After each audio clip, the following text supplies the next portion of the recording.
In the vast Mongol steppes, a crown jewel amidst a sea of emeralds stood Genghis Khan's palace, a marvel of splendor and might. Guarded by a river of horsemen with the strength of 1,000 tides, it was an unmatched fortress. Inside the main hall shimmered, like it was kissed by the sun, adorned with golden dragons, fierce warriors, and wild animals ready to leap from their confines. The queen sat regally by the towering throne, her presence radiant as the morning star. At the emperor's feet besides, lay a saffron lion, a living symbol of his untamed power. Dignitaries and relatives occupied their seats, testament to their standing. Below the dais, a carved wooden chest held the finest wine, its surface, a tapestry of intricate animal figures. Golden and silver cups were arranged meticulously, awaiting royal lips.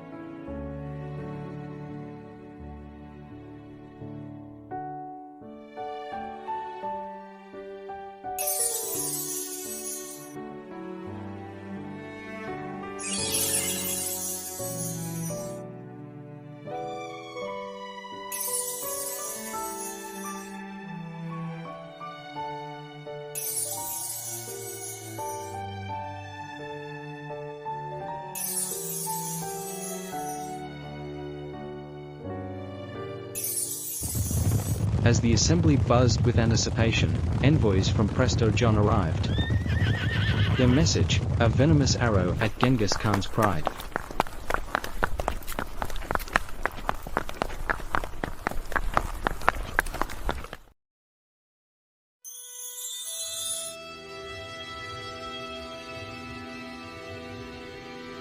Scornful rejection of his marriage request ignited a blaze of vengeance within him.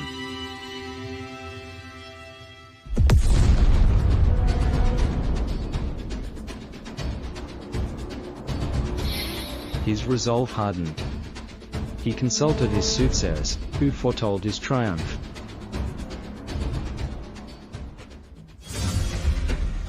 The die was cast, war was inevitable.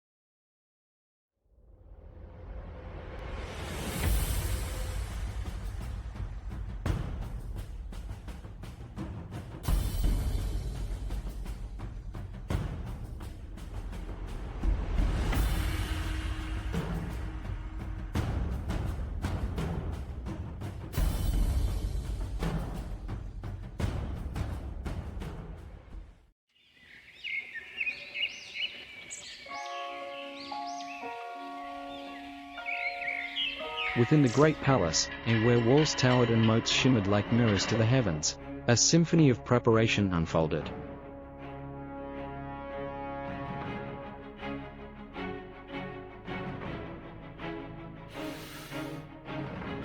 Soldiers, fierce as the flames of ambition in their emperor's eyes, honed their skills with the fervor of gods forging thunderbolts.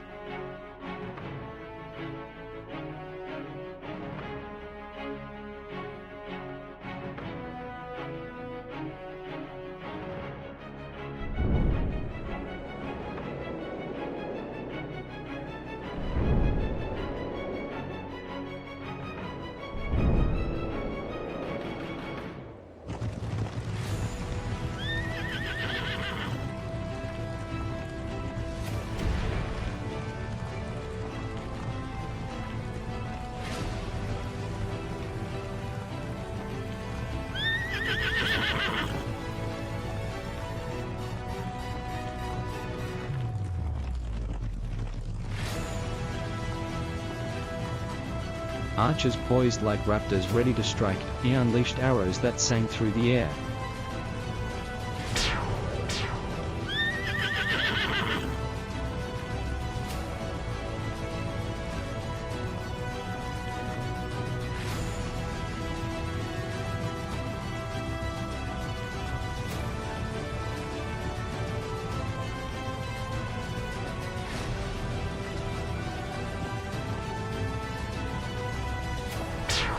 Swordsmen wove a deadly tapestry with their blades, a dance of death and destiny.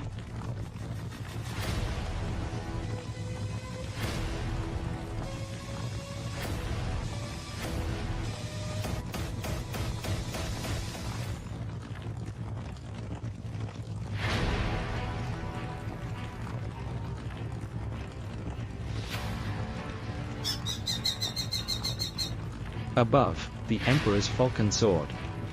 Its cries a clarion call heralding the storms of war on the horizon.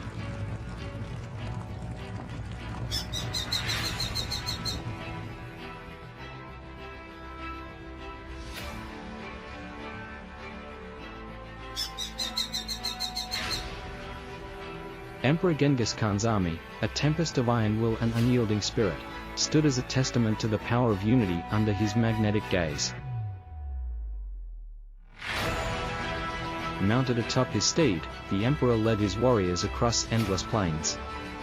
Their banners unfurled like banners of defiance against the very heaven, bearing the sun and moon crest as symbols of their eternal dominion. The journey to Prester John's realm, a labyrinth of danger and treachery, did naught to quell the indomitable spirit of the Mongol warriors. Through landscapes, as unforgiving as the jaws of fate, they pressed on with the tenacity of rivers, carving through mountains.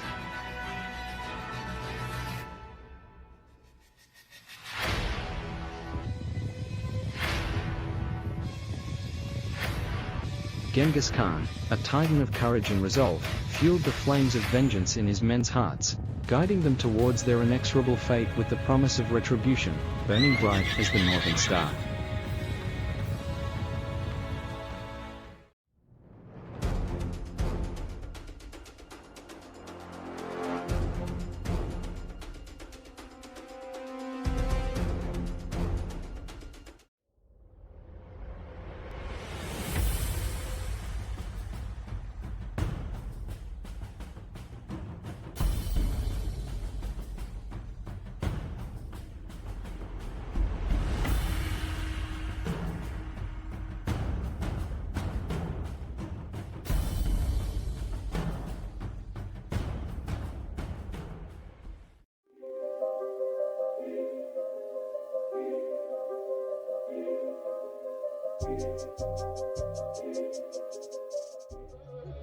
In the candlelit chambers of his regal palace, Genghis Khan's heart pulsed with fervor.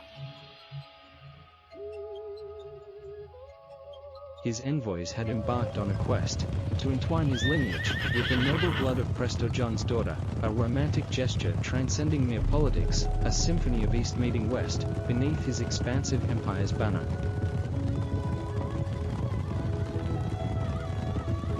Adorned in resplendent silks and jeweled attire, the envoys approached Prester John's court, with bated breath, offering the proposal as a shimmering olive branch of love. Yet, within the icy confines of the Christian ruler's domain, hostility hung thick in the air.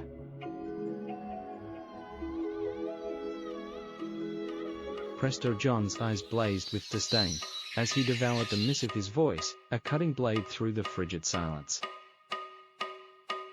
How dare this Khan aspire to claim my daughter? He roared, his words a venomous lash that tore through the heart of the hall. He is but my servant, my thrall. Tell him I'd sooner see my child consumed by flames than joined in union with him. Returning with wounded pride and heavy hearts, the envoys bore Prester John's poisonous reply back to Genghis Khan. The venomous scorn ignited a blazing fury within the Khan, his wrath a tempest that darkened the very heavens. This insult, searing as the desert sands, demanded retribution.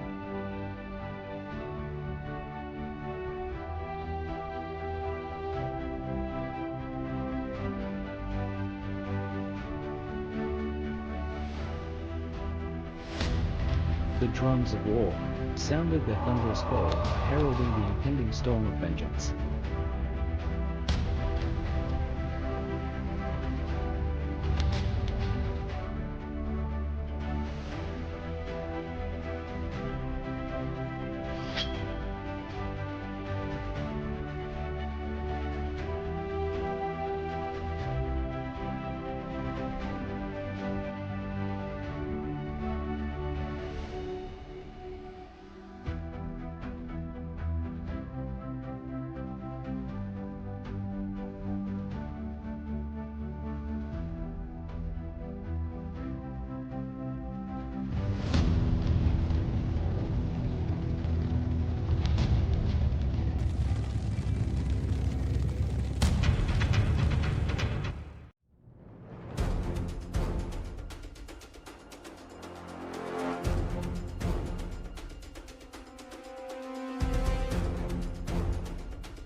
The battlefield, a colossal stage of fate's unfolding drama, crackled with anticipation, as Prester John's forces, bolstered by their ruler's hubris, stood against the impending Mongol onslaught.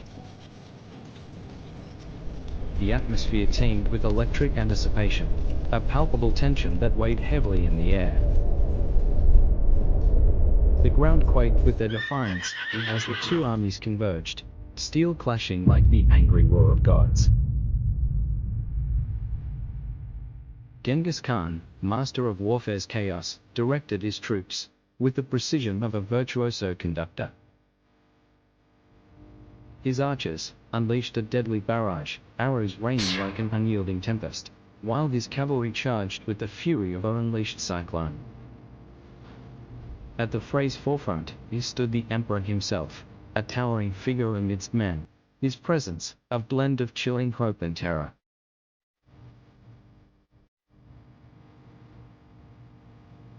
Amidst the chaos and carnage, a mysterious presence danced upon the winds. Zaarin Tengri, the ethereal spirit of war, had answered Genghis Khan's silent call.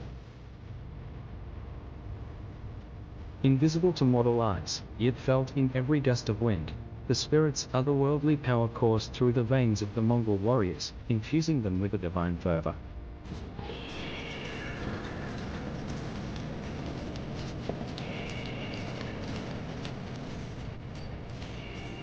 Arrows flew true, finding their marks with uncanny precision, and swords cleaved through flesh with the force of celestial wrath.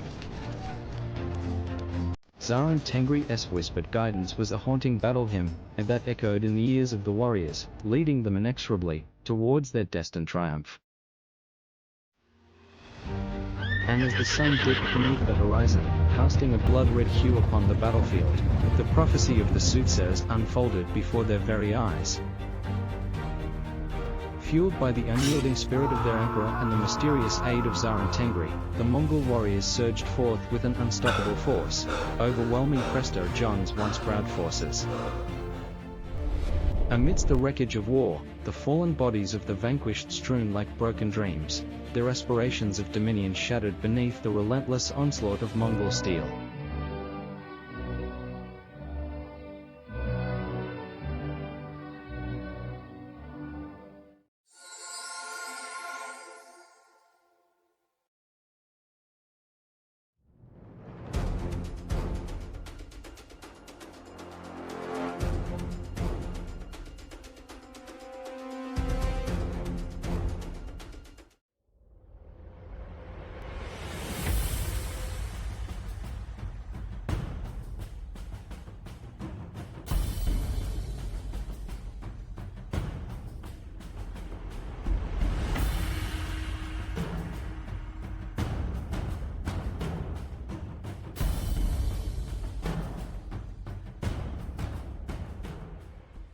With Prester John vanquished, Genghis Khan cast his gaze towards new horizons.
Yet, even as his empire reached its zenith, fate's cruel hand struck.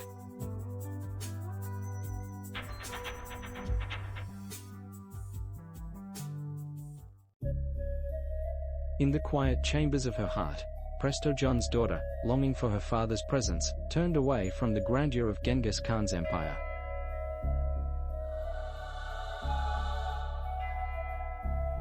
Instead, she chose the sacred solitude of a nun's life, where every prayer was a whispered love letter to the heavens, in service to a father she could still hold close. In the heat of battle against the Western Shia, a poisoned arrow found its mark, wounding the great Khan grievously.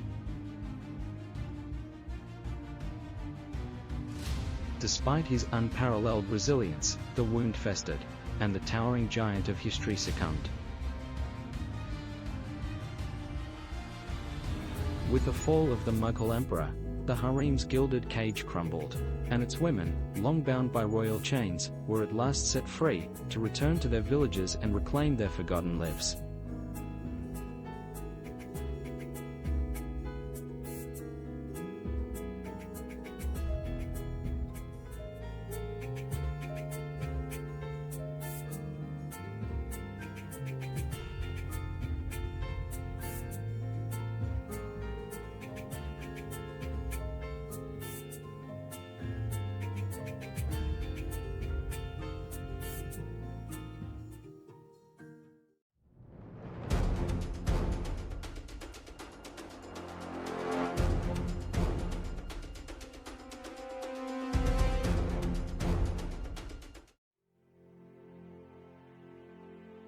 Genghis Khan's death marked the end of an era, but his legacy endured an eternal flame in his people's hearts. The empire he built thrived, a testament to his indomitable spirit. Tales of his bravery, tactical brilliance, and unyielding will were passed down through generations, inspiring warriors and leaders alike. The palace, a sanctuary of history and power, stood as a beacon of his achievements.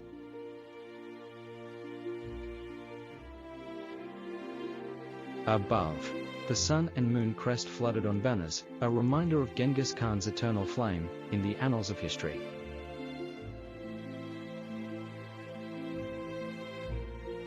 Though the Khan had passed, the spirit of Zaarin Tengri remained, whispering through the steppes winds, ever watchful over the empire he forged. And so, beneath the eternal banners, the empire lived on, a living testament to Genghis Khan's undying legacy.